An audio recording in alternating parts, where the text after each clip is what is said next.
नमस्कार, मैं हूं ललिता चक्रधारी और आप देख रहे हैं न्यूज प्लस 21। चले डालते हैं एक नजर सुबह की ताजा खबरों पर।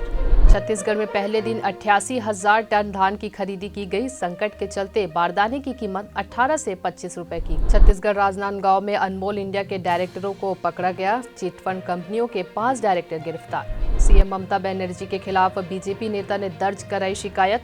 राष्ट्रगान के अपमान का लगाया आरोप। ओमिक्रॉन को लेकर यूपी सरकार ने जारी किए निर्देश। बस और रेलवे स्टेशन पर होगी आरटी-पीसीआर जांच।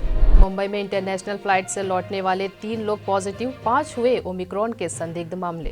कांग्रेस के नेता गुलाब नबी को अपनी ही पार्टी पर भरोसा नहीं, कहा अगले चुनाव में 300 सीटें नहीं जीत पाएगी Congress. Junior hockey world cup में भारत ने बेल्जियम को 1-0 से हराया।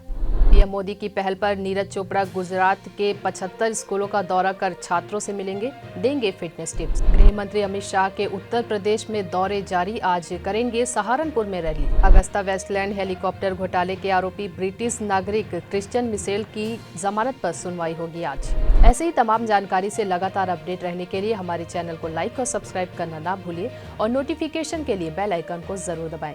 देखते रहिए न्यूज प्लस 21, आपके हक की बात।